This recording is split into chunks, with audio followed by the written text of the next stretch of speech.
interesting halacha about making a vow that you're not going to keep and you're allowed to make it.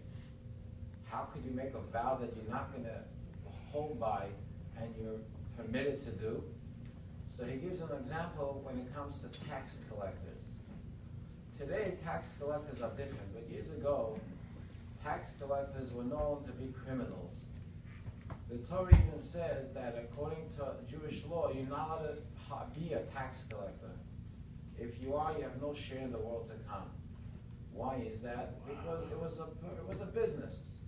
You know, it's like the government wanted from this tax collector a certain amount of money. And he used to decide who he's going to get from, and the ones that bribe him more, he takes less. And the ones that bribe him less, he takes more. So it wasn't a fair deal, it was all gemish. Today, we're under the IRS, which hopefully is no criminal investigation. So you try to do the honest thing, and they are equal to everyone. As long as you earn money, they want to take it from you. That's your Republican. So what happens is, if the IRS, I don't know if you know, when you travel from country to country, that you go through customs. And the customs asks you, what do you have? Why? Because they want to know if you should pay tax on it. So what they used to do is they used to make you swear. They say, I want you to swear that if you're smuggling, like if you're taking something that you have to pay tax, you're not allowed to eat meat. And you're not allowed to eat wine. Like make a vow. And if you take a vow, I'm not going to eat meat, I'm not going to eat wine, so then we trust that when you're going through the tax, the customs, you're not going to smuggle anything.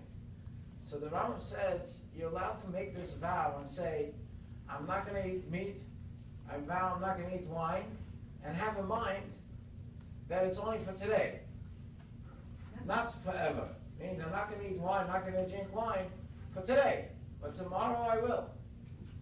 We could rely on that in these cases because it's a vow against your will. It's not a vow that you want. They're making you make a vow. It's against who you are. You don't want to make any vow. But they're pressuring you that you must make the vow or else we're not going to elect you through customs. So what does he have to no choice? He says, okay, I'm not going to eat meat if I'm lying. I'm not going to eat wine. And in his heart, he has in mind just for today. Or just for 1 hour. Or just for 1 minute. So it's not a vow that's totally in vain. Because it's called Nidrei Anasin. Vows that are against your will. And then he ends off with an interesting halacha. He says if someone makes a vow he's going to fast 10 days. He didn't say which. And then all of a sudden, one of the days he's fasting, he realizes, hey, I have a bris today. Or a siyum of a mesechet. You know, you finish a tractate, which is a mitzvah to eat. So the halacha is you eat, and then you make up another day. So even though you made up to fast 10 days, but if there's a mitzvah that you have to eat a meal by a bris, or by finishing or any other mitzvah, so that will override the fast, and you'll make up another day, because you didn't say specifically a day, you just said 10 days. So even though one of the 10 days is a bris, so I'll push it off and I'll make up the 10 days another time.